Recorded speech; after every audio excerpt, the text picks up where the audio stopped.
Hello and welcome to the Veterans Day edition of the Dakota and Dustin Show. Veterans Day is a special holiday in our country. Veterans Day began on November 11th, 1919. It was known as Armistice Day originally.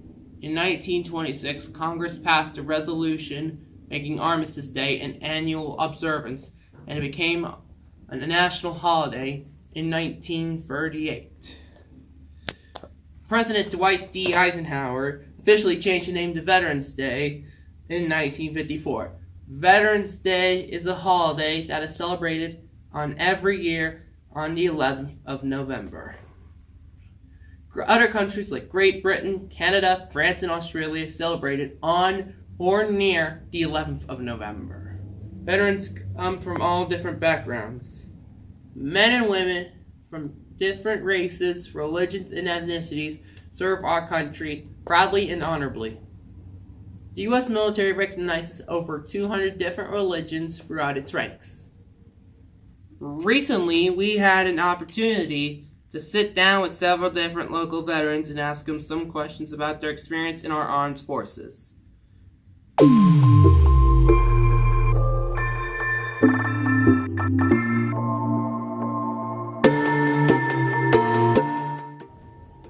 When did you join the service? 1963. I joined the service in the 90s.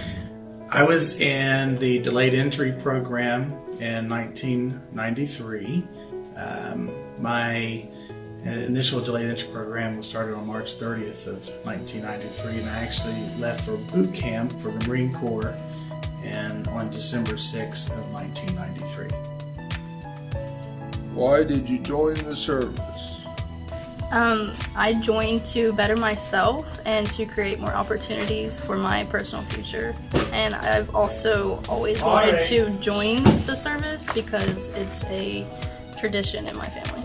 Well, I joined because it was during the Vietnam War and I wanted to serve our country. I joined the service. I had gone off to college for a year, and after a year, I really wasn't sure what I wanted to do. So I decided to be a little bit of a free spirit and spread my wings a little, and thought maybe I'd know what I want to do with myself after I came back. So I joined the Army. Well, predominantly it was to support a civilian goal of mine, position goal of mine, was into law enforcement.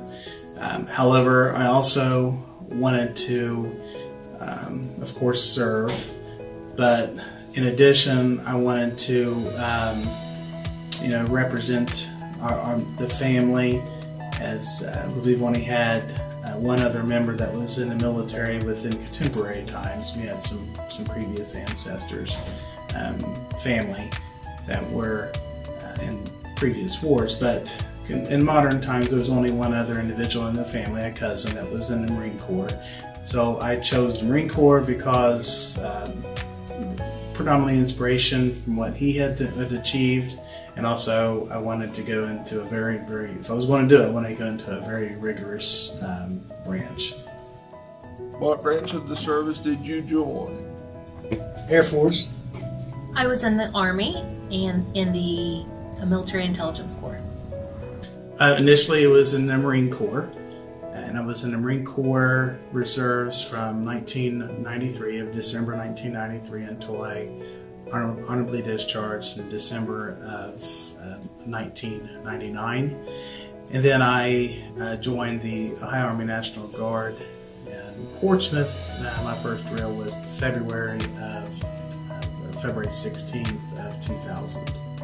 And I was in there until I retired until December of 2016. I joined the Ohio Army National Guard. The Army is the actual branch that I am a part of, and the National Guard is the component of that. What was your basic training like? It was bad. It was in Texas and it was 100 degrees and it was hot. And they were kind of mean to you, to be honest about it. Basic training was actually very easy. There was multiple challenging tasks each day. We did multiple obstacle courses, gunnery training, and we also did road marches. It was probably one of the best experiences I've experienced in my life so far. I grew up on a farm, and I was kind of a tomboy because I grew up with a brother and cousins running around in the woods quite a bit. So I really didn't mind basic training. Well, for an 18-year-old, it was, and probably for any age, but certainly for an 18-year-old, it was very terrifying. And I think oftentimes that when you're young and you're getting involved into something that's unknown, it can be very apprehensive.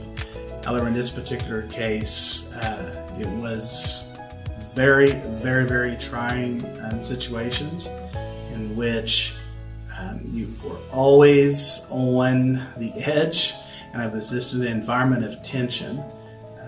It was, of course, looking back at it now, and even a few years after the fact, I understood it was the mentality, it was the environment to essentially strip everything down to the baseline of the individual as far as their core personality, their core attitude, their core beliefs, and to rebuild them with stronger values. And it was a very trying situation. I would not want to go through it again. However, I certainly grew from the experience. Where did you serve after training? Well, since I'm in the National Guard, I go to a unit once a month, and right now I'm in Middletown, Ohio. I served in Newfoundland, and I served in California. I actually served at Logbourne Air Force Base in Ohio the first year I was in. So initially, after I finished training at Parris Island, South Carolina, the Marine Corps Recruit Depot, I went to a base in Jacksonville, North Carolina called Camp Geiger for additional training. And then from Camp Geiger, I went to Camp Lejeune in North Carolina, that is where I achieved all of my initial schooling and education for the military occupation specialty, the MOS. And then from that, from the completion of that training in 1994, May of 1994, then I went onto my reserve station, which was in Cross Lanes, West Virginia, which I served there until December of 1999.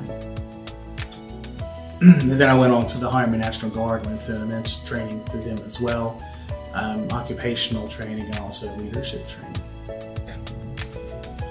After basic, I did my AIT training in Arizona, and then I went to South Korea.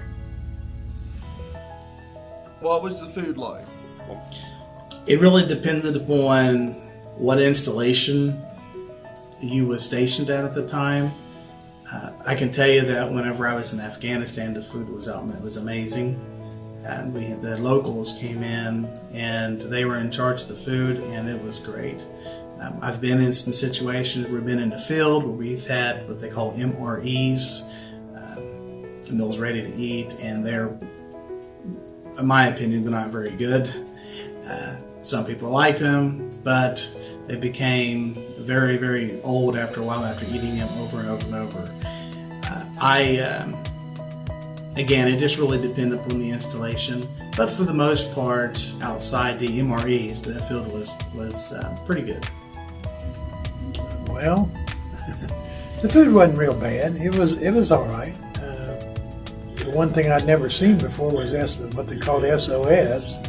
It was like gravy on toast, and it was pretty good. But I'd never seen it until I got in the Air Force. But it wasn't bad. The food was actually incredible. You always hear all those horror stories about the food of basic training, but I actually couldn't complain at all. It was extremely good. My recollection in basic training as far as food was that it seemed like we had chicken frequently, whether it was a chicken patty or fried chicken or some variety of chicken. It seemed like probably 3 out of 5 meals was some form of chicken. I think all the veterans that I interviewed today, and God bless them. And God bless America. recently, we asked you to send us your pictures of the veterans in your family so we can honor them on our show.